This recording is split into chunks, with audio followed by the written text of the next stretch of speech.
अर्ध कुंभ, कांवड़ मेला, PM visit, elections, सब तो निकल गए निर्विघ्न। तो वही बात है, एमएससी में आप टॉप कर रही हैं और दर्जा 2 में आप फेल हो गई। तो भाई ये तो देखना पड़ेगा दर्जा 2 में फेल होने का कारण क्या था। ये जाहिर है आपने कहा किसी को बदनाम करने की नीयत से ये कुचक्र चल सकता है, लेकिन आपका जो पहला सवाल, एलआईयू क्या कर रही थी? एलआईयू जी। तो चारों खाने नहीं, आठों खाने चित पाई गई इनके पैर और गाड़ी के अंदर छूने के लिए। तो उसके अंदर ये मान लीजिए कि ऐसी भगदड़ मची।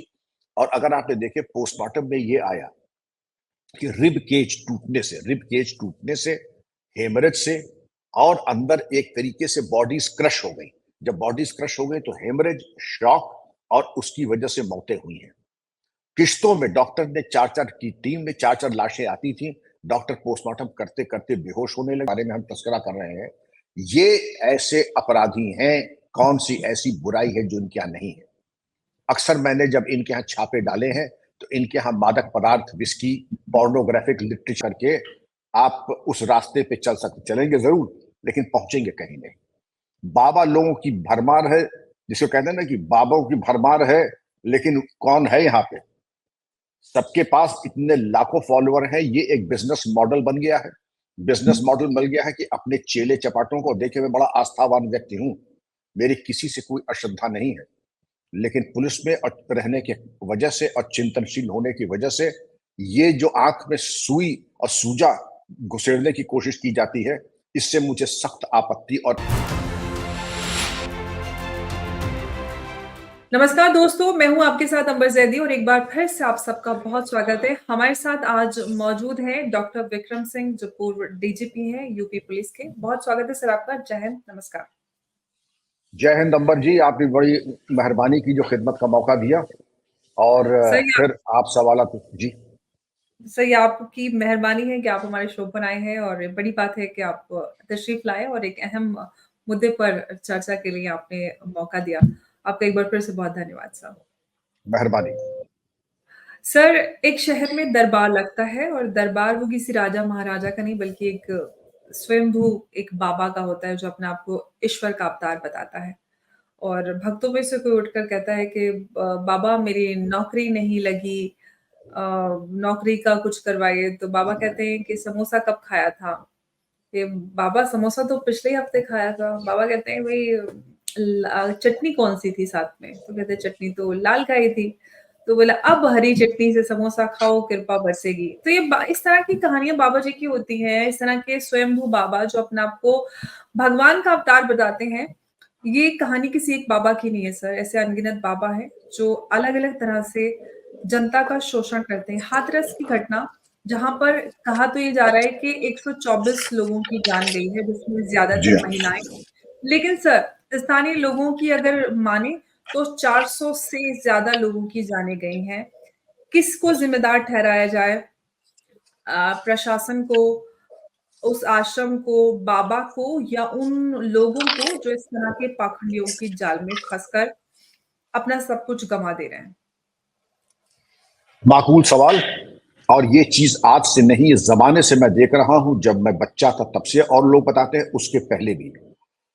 देखिए, ये मेरी एक फिलॉसफी, मेरे पीछे जो अगर किताबें देखें उसमें इसी तरह की किताबें हैं फिलॉसफी के ऊपर और इन तमाम इश्यूज के ऊपर। ये ऐसा नहीं है कि समोसा और कचौड़ी खा करके आप उस रास्ते पे चलेंगे जरूर, लेकिन पहुंचेंगे कहीं नहीं। बाबा लोगों की भरमार है, जिसको कहते हैं ना कि बाबाओं की भरमार है, लेकिन कौन है यहाँ पे? सबके पास इतने लाखों फॉलोअर हैं। ये एक बिजनेस मॉडल बन गया है। बिजनेस मॉडल बन गया है कि अपने चेले चपाटों को देखे, मैं बड़ा आस्थावान व्यक्ति हूं, मेरी किसी से कोई अश्रद्धा नहीं है, लेकिन पुलिस में रहने की वजह से और चिंतनशील होने की वजह से ये जो आंख में सुई और सूजा घुसेड़ने की कोशिश की जाती है, इससे मुझे सख्त आपत्ति और एलर्जी है। इन लोगों का एक सिस्टम, बिजनेस मॉडल कैसे बन गया? कहें बाबा ब्लैक शीप, ये सब ब्लैक शीप के बारे में आपने तस्करा किया है, तो इनका तरीका पहले अपने चेले चपाटे इकट्ठा कर लो। चेले चपाटों को थोड़ा सा कमीशन दे दिया करो कि इतने चेले ले आओ, और ये एक भ्रम की एक दुनिया फैला दो कि बाबा के हाथ से अगर तुमने धूल ले ली तो वो बिल्कुल एक तुम्हारी सारी बीमारियों की दवा है। अगर तुमने बाबा के दर्शन कर लिए या तस्वीर अपने लगा ली लॉकेट में, तो तुम्हारे उबारे न्यारे हो जाएंगे। तो इससे कई फायदे हैं, एक तो तस्वीरों की बिक्री हो जाएगी, एक तो टर्नओवर, फिर एक के बाद तीन, एक ने किया तो तीन और हुए, तीन से हुए नौ, नौ से हुए 81 और 81 से हुए 108। इस तरीके से फैन फॉलोइंग बढ़ती, जिसको कहते हैं पिरामिड सिस्टम, जो इसको कहते हैं कि ये मार्केटिंग का एक तरीका भी है कि इस तरीके से पिरामिड सिस्टम ऑफ मार्केटिंग में कि अपने एजेंट जगह जगह गांव में बैठा दो कमीशन बेसिस पे, और सभा में भी अपने चेले चपाटे बैठा दो जो बिला वजह ताली बजाते रहेंगे, बिला वजह जय जयकारा लगाते रहेंगे, बिला वजह बाबा जी महाराज की जय है। तो इस तरीके से एक सम्मोहन की स्थिति यानी क्राउड मेस्मराइज सा होने लगता है।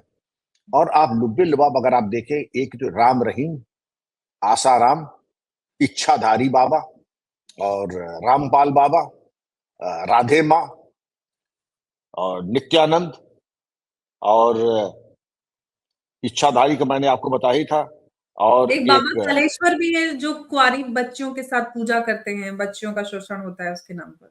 जी हाँ, जी हाँ, जी हाँ, आपने बिल्कुल सही कहा। आसिफ नूरी है, इनकी गिनती ऐसे मैंने सारी जिंदगी ऐसे फर्जी बाबाओं को बेनकाब किया है। और यहाँ मैं कह दूं, एक से एक अच्छे साधु संत, लेकिन साधु संत वो है जिसके पैर पे अगर हमने देखा लोगों को 21 लाख रुपए भी दिए तो उन्होंने कहा कि ये पैसा मेरा हो गया, उनका जी, उनका वैसा करो, ये पैसा ले जाओ जहां पीछे जो गरीब बैठे सबको बांट दो। अरे बाबा 21 लाख है, उनका 51 लाख हो तो भी बढ़ जाएगा, हमारे लिए कागज के टुकड़े से ज्यादा नहीं है, और बंटवा दिया अपने सामने। ये सुख सेठ जी को नहीं दिया कि उनके पीठ पीछे या हम रख लेंगे ना, उनके सामने बंटवा दिया। प्राइम मिनिस्टर्स भी जिनके आगे जाते थे उन्होंने कहा कि बाबा आपके आश्रम में न पानी की टंकी है, न बिजली है, न नल है, हम लगवा दें? उनका ना, आप जैसा है ये आश्रम वैसे रह दीजिए। फिर बाबा को तकलीफ, का तकलीफ मुझे नहीं हो रही, तकलीफ आपको हो रही है, और ये प्राइम मिनिस्टर से कह रहे हैं। ये बाबा जी कह रहे हैं कि तकलीफ मुझे नहीं हो रही, आपको हो रही है आपको, लेकिन मैंने आपको दावतनामा नहीं देता कि आप आए और आश्रम तो नहीं, इस जगह की शोभा बढ़ाए। न मुझे आपका हैंडपंप चाहिए, न बिजली चाहिए, न सड़क चाहिए। अब हम आ जाते हैं अपने जिन लोगों की तथाकथित बाबाओं के बारे में हम तस्करा कर रहे हैं। ये ऐसे अपराधी हैं, कौन सी ऐसी बुराई है जो इनके यहाँ नहीं है। अक्सर मैंने जब इनके यहाँ छापे डाले हैं तो इनके यहाँ मादक पदार्थ, विस्की, पोर्नोग्राफिक लिटरेचर और इस तरीके की आपत्तिजनक चीजें बरामद हुई हैं। अब हम आते हैं इन मौजूदा बाबा जी को लेकर के, और इन बाबा लोगों की हरकत, इनकी अजीब अजीब गलत सलत शौक है।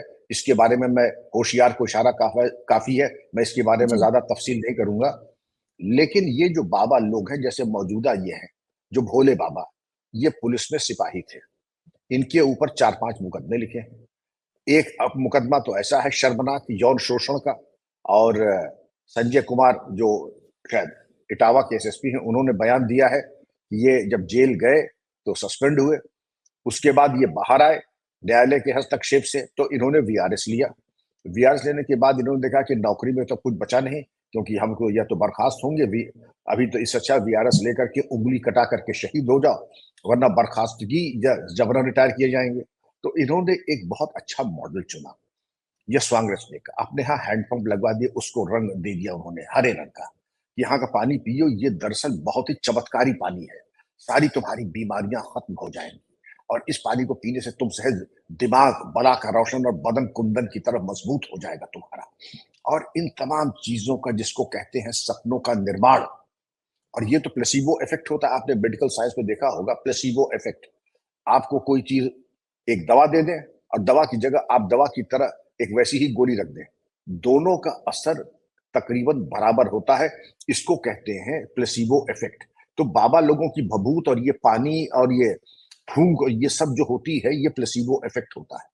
एक दूसरा है निसंतान बच्चों को, या जिनके सिर्फ लड़कियां लड़कियां हैं, तो उनको कहेंगे शर्तिया लड़का होगा वरना पैसे वापस। तो 50% तो लड़का वैसे ही हो जाएगा, ये तो कोई रॉकेट साइंस है नहीं, 50% तो लड़का वैसे ही हो जाएगा। और 50% अगर लड़का हो गया तो उनके रखिए बाबा जी की वाह वाह, बाबा जी ने भभूत दे दिया, पानी पिला दिया, तो साहब देखिए मुझे बेटा हो गया 4 बेटियों के बाद। जिनको नहीं हुआ तो उनको भाई तुम पैसा वापस ले जाओ। लेकिन अगर 100 लोगों से बयाना ले लिया बाबा जी ने, और 50 के लड़का होगा, जो कि होना ही है, कुदरती तौर पे होना है, तो बाबा जी का मिनिमम 50% टर्नओवर तो हो ही गया। इससे बड़ा धंधा क्या होगा? अरे नौकरी लग जाएगी तो सबकी नौकरी लगती है, शादी नहीं हो रही है, अरे सबकी शादी होती है। 1% ऐसे हैं जिनकी ना शादी होती है ना नौकरी लगती है। 99% की तो शादी भी होती है, नौकरी भी होते हैं, लड़के भी होते हैं, लड़कियां भी होती हैं, बच्चे भी होते हैं। लेकिन आदमी चूंकि अधीर रहता है, इसलिए बाबा बबाइन के चक्कर में जा करके अपना वक्त और अपना पैसा, तो मेरे आह्वान आपके चैनल के माध्यम से ये भी होगा, इनके चक्कर में दूर है। पीछे देखिए नेपोलियन की किताब है कि दुनिया में एक सबसे बड़ी इमदाद है, और दुनिया में सबसे बड़ी इमदाद है अपने हाथ की कोहनी से लेकर के यहां तक, इसका इस्तेमाल करें। सारी ताकतें आपके अंदर इंतजार कर रही हैं आपको कामयाबी देने के लिए। और ये जी। बाबा बबाइन जो है, अगर इतने ही होते तो अपना भला कर लेते। मैंने इन लोगों की दुर्दशा देखी है, क्योंकि हर लेवल पे, एसएसपी लेवल पे, डीआईजी लेवल पे, आईजी लेवल पे, डीजी लेवल पे ये जब आते हैं, तो मैं इनसे एक ही सवाल कहता कि बाबा आप तो त्रिकालदर्शी हैं, ये बताएं कि आप आए हैं अपने पैर पे, जाएंगे अपने पैर पे या व्हील चेयर में? तो मैं जान जाऊं कि आप कितने त्रिकालदर्शी हैं अपने बारे में, हमें ये जरा फरमा दें आप। क्योंकि मैं आप लोग जिस तरीके से आप लोगों की आंख में सूजा घुसेड़ रहे हैं, मुझे सख्त आपत्ति है आपके व्यवहार। आपके लेवल के लोग हमारे विभाग में कांस्टेबल नहीं बन सकते हैं, और यहां पर आप आए हैं मर्सिडीज में, और मर्सिडीज औसत नहीं, जो टॉप एंड वाली है। तो यहाँ हम लोग बैठे हैं, गवाहान भी हैं। आप ये बता दें कि आप मेरे दफ्तर में अपने पैर से चल के आएंगे और जाएंगे कैसे? अपने पैर पे चल के जाएंगे या व्हील चेयर पे जाएंगे या स्ट्रेचर पे जाएंगे, ये हमें बता दें। जब आपको यही नहीं जी। मालूम तो मंगल और शनि की आप क्या दशा बताएंगे? बहरहाल अब इसमें हम आते हैं बाबा जी के बारे में। आगे जो सवाल पूछिएगा, इनका आयोजन, आयोजन में जी। गफलत, हम और क्या बेहतर कर सकते थे? सर वही यही मैं आपसे सर पूछना चाहती थी कि जो कुछ भी हाथरस में हुआ कहीं न कहीं प्रशासन पे तो सवाल खड़े किए जा रहे हैं, लेकिन सर आयोजन जो हुआ उसका आयोजकों की ज़िम्मेदारी आयोजकों ने पूरी संख्या के बारे में कोई जानकारी नहीं दी और बताया गया कि अनगिनत लोग आएँगे। कहीं न कहीं चूक आयोजकों की तरफ से भी हुई है और एलआईयू की भी बात की जाए तो कहीं न कहीं उनका भी फेलियर सामने नज़र आ रहा है क्योंकि लोगों की जानें गई हैं बहुत बड़ा हादसा ऐसा। ये सबकी चूक है। आयोजक तो शातिर दिमाग के हैं, वो तो कहेंगे ही 80,000 आएंगे, क्योंकि जो भी जनसमूह होता है उसके अनुपात में प्रपोर्शन में पुलिस बल लगता है। पुलिस बल का भुगतान करना पड़ता है सरकारी खजाने में। अगर कह देंगे 5 लाख आएंगे तो ठीक है साहब, 10,000 सिपाही लगेंगे। 10,000 के सिपाही में तो बाबा जी की जेब कट जाएगी। तो बाबा जी कहेंगे नहीं साहब, बहुत कम अनगिनत आएंगे, 80,000 आएंगे। तो 80,000 में कहेंगे साहब चलिए एक 500 सिपाही लगेगा, तो वो खर्चा बाबा जी के आश्रम पे कम आएगा। इंतजामात उनके स्वयंसेवक, जिनको आप स्वयंसेवक कह रही हैं, वो दरअसल हैं उनके बाउंसर्स।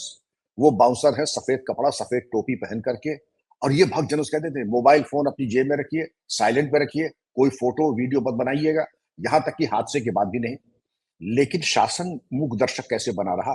उनको तो असेसमेंट करना चाहिए था कि इसके पहले बाबा के आयोजन में कितने लोग आते थे। अगर लोग आते थे 3 4 4 लाख, तो 4 लाख के हिसाब से उनसे पैसे का भुगतान खजाने में कराना चाहिए था। उसका रिहर्सल होना चाहिए था। रिहर्सल के लिए उसकी वीडियोग्राफी होनी चाहिए थी। वॉच टावर बनाने चाहिए थे। और 3 लाख आदमी या 2.5 लाख आदमी इकट्ठा आसमान से थोड़ी उतर आते हैं। वो इकट्ठा होने में लगते हैं 7 8 घंटे। और नेशनल हाईवे के बगल में ये भी शिकायत आई थी कि इतनी ज्यादा भीड़ हो गई थी, 3 व्हीलर 4 व्हीलर और 2 व्हीलर की, वहां पे रास्ता जाम हो गया। तो जब इतनी शिकायतें आ रही थी तो ये जरूरी नहीं समझा कि वहां जाके ट्रैफिक, भीड़ प्रबंधन, बैरिकेडिंग ये सब करवा लेते, फर्स्ट एड का इंतजाम करा लेते, अस्पतालों को अलर्ट कर देते। जो इंटरनल सिक्योरिटी स्कीम, आंतरिक सुरक्षा योजना है, उसके बाबत आप जो इंतजाम होने चाहिए थे, रिजर्व के बारे में, बैकअप के बारे में, वो आप करा लेते।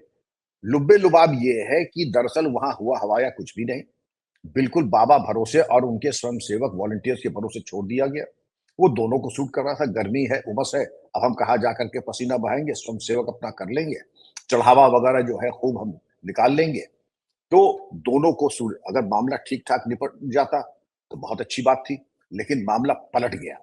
मामला पलट इसलिए गया क्योंकि ये जब उतर रहे थे, भीड़ भाड़ हुई इनके पैर और गाड़ी के अंदर छूने के लिए, तो उसके अंदर ये मान लीजिए कि ऐसी भगदड़ मची। और अगर आपने देखे पोस्टमार्टम में ये आया कि रिब केज टूटने से, हेमरेज से, और अंदर एक तरीके से बॉडीज क्रश हो गई।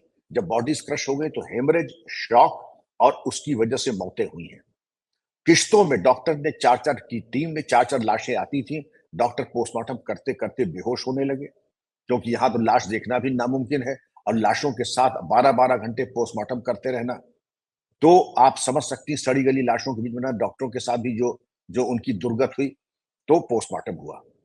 बाबा जी ने देखा जब हालात बिगड़ रहे हैं, तो पुलिस में एक कहावत है कि अगर कभी भी ऐसी चैलेंजिंग या कभी मुसीबत आए, तो प्रेजेंस ऑफ माइंड दिखाइए, यानी ज़हन का इस्तेमाल कीजिए। लेकिन अगर ज़हन और प्रेजेंस ऑफ माइंड ना हो, तो एब्सेंस ऑफ बॉडी ज़रूर कर दीजिए, वहाँ से भूमिगत हो जाएँगे। तो बाबा जी वहाँ से भूमिगत हो गए और फिर बयान दिया, मैं तो वहाँ था ही नहीं।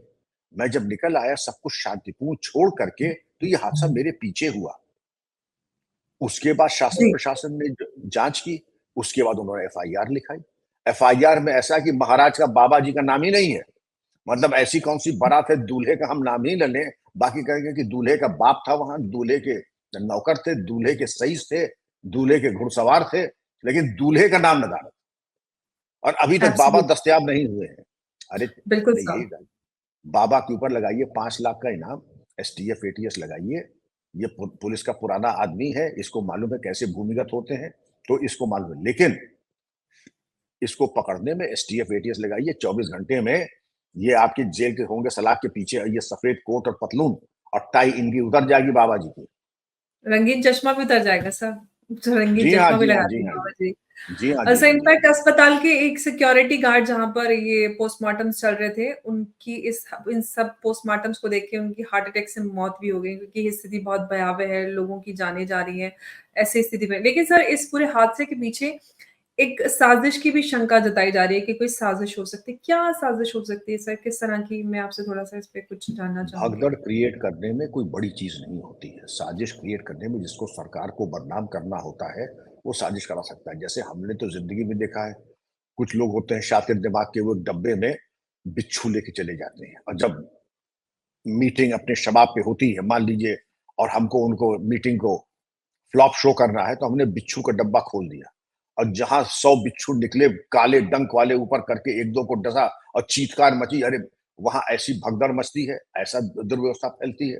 या कुछ लोग और होते हैं, जो मेटल डिटेक्टर में डिटेक्ट नहीं होता है, छोटे-छोटे साँप लेके चले जाते हैं और जाके जनसभा में चुपचाप साँप छोड़ देते हैं और उसके बाद जो भगदड़ मचती है, तो मीटिंग तो खैर फेल हो ही जाती है, फ्लॉप शो हो ही जाती है और भगदड़ ही मच जाती है।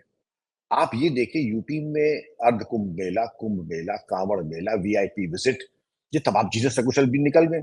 ये छोटा-सा एक जो समागम था, ये शांतिपूर्ण तरीके से ना हो, तो इस चीज़ को भी गौर करना चाहिए और इस एंगल से तफ्तीश होनी ही चाहिए। लेकिन सबसे बड़ी चीज़ है शासन प्रशासन का फेलियर तो था ही। हम कहते हैं घुड़सवार पुलिस का जब ज़माना था, जब बड़ी-बड़ी सभाएँ होती थी, तो घुड़सवार पुलिस लगती थी क्योंकि व्यू अच्छा रहता है। हम लोग भी घुड़सवार पुलिस में जब बैठते थे, लेकिन जो शातिर दिमाग के होते थे, उस ज़माने में इतना ज़्यादा परहेज़ नहीं करते थे। तो मुँह में बीड़ी लगाई, बीड़ी सुलगाई और घोड़े के पीछे के पैर पे जाके छुआ दी बीड़ी। घोड़ा 2 पैर पे खड़ा हो गया। जो कप्तान साहब थे या डिप्टी साहब वो आ गए नीचे, भगदड़ मची, घोड़ा एक तरफ, कप्तान साहब और डिप्टी साहब या सिपाही घुड़सवार पुलिस वाले दूसरी तरफ और उस भगदड़ में इसी तरह से भगदड़ मचती है। मैंने आपकी मिसालें दी कि जो शैतानी दिमाग के लोग होते हैं वो कोशिश कर सकते हैं और किया भी है। तो इसकी जी। जांच हो जाएगी। अगर कोई भगदड़ मची है, कोई रूमर मॉन्गरिंग, कोई अफवाह फैलाई गई है तो। सर, ये भी तो हो सकता है कि अगर हम अफ़वाह के ऊपर बात करें या कोई साज़िश की आशंका आ रही है, तो क्योंकि उत्तर प्रदेश में योगी जी की जो न्याय व्यवस्था है, वो उनकी एक यूएसपी के तौर पर देखी जाती है। पूरे देश-विदेश और जनता के बीच में बाबा जी की न्याय व्यवस्था को लेकर और जो कानून व्यवस्था है, उसको लेकर बड़ी एक बातें होती हैं। तो कहीं न कहीं उसी के को कहीं न कहीं पंक्चर करने का तो ये उद्देश्य नहीं था कि जो बाबा जी का सबसे बड़ा एक उपलब्धि है, उसी को धाराशायी कर दिया जाए। मैंने आपसे अर्ज किया ना, एक तरफ तो आप देखें बड़े-बड़े कुंभ, अर्ध कुंभ, कांवड़ मेला, पीएम विजिट, इलेक्शंस सब तो निकल गए निर्विघ्न। ये तो वही बात है, एमएससी में आप टॉप कर रही हैं और दर्जा 2 में आप फेल हो गई। तो भाई ये तो देखना पड़ेगा दर्जा 2 में फेल होने का कारण क्या था? ये ज़ाहिर है आपने कहा किसी को बदनाम करने की नीयत से ये कुचक्र चल सकता है। लेकिन आपका जो पहला सवाल, एलआईयू क्या कर रही थी? एलआईयू जी, तो चारों खाने नहीं, आठों खाने चित पाई गई। उनको यही अंदाज नहीं था कि यहाँ कितनी जगह, कितनी भीड़ आएगी। ये तो ये लग रहा है ये क्या जगह है दोस्तों, एलआईयू वाले, इतनी भीड़ कहाँ से आ गई? इंतजाम के नाम पे 0/0, इवैक्यूएशन के नाम पे बिल्कुल 0 मेडिकल ट्रीटमेंट के बारे में बिल्कुल ज़ीरो। अरे कहीं तो कोई ऐसा काम किया होता कि मैं मुबारकबाद देता कि भाई आपके इंतज़ामात चाक-चौबंद थे, मैं आपको मुबारकबाद देता हूँ। मुझे भी कुछ सीखने को मिला कि आपने ऐसी चुस्त-दुरुस्त ड्यूटीज़ लगाई और आपने ऐसा इवैक्यूएशन कराया कि साहब ये चीज़ सीखने वाली, ये एक मिसाल है और इसको पुलिस अकेडमीज़ में सिखाना चाहिए। आप तो बिल्कुल ही हर तरफ से लूज़र का ही परचम लहराया आपने। बिल्कुल सर और बहुत बड़े हादसा है ये हाथरस की घटना, कई सौ लोगों की जान गई। हालाँकि रिपोर्ट्स में तो 124 ही आ रहा है, लेकिन स्थानीय लोग का कहना है कि 400 से भी ज़्यादा लोगों की जानें गई हैं। हादसा बहुत गंभीर है, ज़्यादातर महिलाओं की जानें गई हैं और महिला आयोग ने भी इस चीज़ का संज्ञान लिया है। साथ ही साथ हम लोगों को ज़िम्मेदार ठहराएँ या फिर किसी आश्रम को या बाबा को, लेकिन पुलिस की भी यहाँ पर नाकामी सामने आती है कि इस तरह के सबसे पहले तो इस तरह के पाखंडियों को फ्रीली पनपने देना और इतने बड़े स्तर पर उनको इतना उनका ग्लोरिफिकेशन और इतना बड़ा आयोजन होता है, लेकिन एलआईयू नाकाम रहती है और भगदड़ मच जाती है और इसका अंजाम ये होता है कि कितने ही मासूमों की जान चली जाती है। आइंदा ऐसा ना हो और इस तरह के लोगों को इतना ग्लोरीफाई ना किया जाए, थोड़ा-सा कुछ सर एक सवाल चलते-चलते मैं आपसे पूछ ही लेती हूँ। जो इस तरह के बाबा होते हैं, क्या इसके लिए कोई कानून या कोई फ़िल्ट्रेशन कुछ नहीं हो सकता कि जो पाखंडी लोग हैं, इनके लिए कुछ किया जाना चाहिए? देखिए, आपराधिक गतिविधियाँ हैं, उसके ऊपर तो ही यौन शोषण करेंगे तो अब जेल जाएँगे ही, जैसे कई बाबा लोग गए ही। कितनों का जी। नाम मैं गिना दूँ, राम, रहीम, आसाराम कितने भी गिना दूँ। आपने बताया कि कोई बाबा जी थे वो यौनाचार में ही उनका शौक था। अगर एक इसमें कहीं चमत्कारिक है, तो एक एक्ट है हमारे यहाँ drugs and magic remedies act 1954। ये इस तरीके जी, का जो क्लेम कर दे कि साहब आपकी हाइट 6 फुट 4 इंच हो जाएगी या बाल बड़े सुंदर हो जाएँगे। तो ये जो मैजिक रेमेडीज़ है जिसका कोई साइंटिफिक बेसिस नहीं है, उसकी बेसिस पे इस एक्ट के अंतर्गत उनको जेल भेजा जा सकता है। एक और बाबा जी उनका वो निकलता है मंजन, नाम नहीं लूँगा ना बाबा जी का नाम। वो कहते थे ये अगर मंजन लगाएँगे तो दाँत बिल्कुल मोती की तरह चमक जाएँगे। अब जिन्होंने लगाया तो वो जो बचे-खुचे दाँत थे वो भी झड़ गए। उन्होंने इस पे कंज्यूमर कोर्ट में डाला तो मालूम पड़ा उनके मंजन में तेज़ाब रहता है और वो प्रोडक्ट रहते हैं जो कि कैंसर पैदा करते हैं। तो बाबा जी को बहुत ही शर्मिंदगी उठानी पड़ी और बड़ी फटकार पड़ी अदालत से और जुर्माना अलग लगा बाबा जी को। भाई इसलिए नहीं और उसको भी कहते थे बाबा जी उस मंजन को ले जा करके कई मठाधीश और कथावाचकों से कहते थे कि हाँ साहब ये मंजन बड़ा अच्छा है, मैं यही करता हूँ जब से ये मार्केट में आया है और मेरे दाँत और बोलने में मुझे बड़ी सहूलियत होती है। अब 1 की बजाय 2, 2 से 1 से 1 11 हो गए। दाम मंजन की बिक्री आसमान छूने लगी। वो तो जब पकड़ा गया तो मालूम पड़ा कि इसमें तो तेज़ाब और कैंसर कार्सिनोजेनिक प्रोडक्ट्स है इसके अंदर। इसके ऊपर वाक़ई जी। पाबंदी होनी चाहिए और जो चमत्कारिक बातें करते हैं, ये उनसे ज़रा परहेज़ करना चाहिए। सर पुलिस को भी कोई कैंपेन चलाने की ज़रूरत नहीं है सरकार को कि इस तरह के पाखंडियों के खिलाफ जो ब बच्चे और महिलाएँ ख़ास तौर से इन लोगों के चक्करों में आ जाते हैं, युवा, उनके लिए देखिए कुछ अवेयरनेस एनजीओज़ करें, आप लोग करें, जो जागरूक है करें, पुलिस का तो जी, दामन वैसे ही भरा हुआ है। चोरी, डकैती, सरकार कत्ल, राजधानी ये इसको हुँ, देखें कि हम यहाँ बाबा लोगों को करें और बाबा लोग जो हैं फिर उसके बाद कहेंगे साहब देखिए आपका तो एक तरफ़ा रुके चोरी, डकैती, कत्ल आपसे संभल नहीं रहा है। अब आप बाबा के पीछे अपनी जेब पिटाने के पीछे पड़ गए हैं। इसके पीछे होना चाहिए, इंतज़ाम होना चाहिए, एनजीओज़ जी, करें और समाज कल्याण विभाग करे। जैसे नशा बिल्कुल उन्मूलन होता है कि नहीं होता है? नशा उन्मूलन होता ही है। मादक पदार्थ से सेवन से इसी तरह ये भी एक मद्य निषेध के तहत ये भी एक नशा है। ये सपनों का अच्छा। निर्माण कर दो, लोगों को सम्मोहित कर दो। तो बता दें बिल्कुल फ़रेबी है, बाबा जी खुद अपनी खैरियत कर कर लें वही बहुत बड़ी बात है। बिल्कुल सर और ये समाज की और जो जागरूक वर्ग है, सरकार, हम सबकी ज़िम्मेदारी है कि ऐसे पाखंडियों के खिलाफ एक अवेयरनेस जागरूकता अभियान हम चलाएँ ताकि लोग इस तरह के हादसों से बच सकें। बहुत-बहुत धन्यवाद सर आपका, आज आप हमारे साथ इस चर्चा में जुड़े और आपने बहुत अहम जानकारियाँ हमारे साथ साझा की। नमस्कार, जय हिंद, जय भारत। नमस्कार अंबर जी, जय Hind, thank you very much. Thank you so much.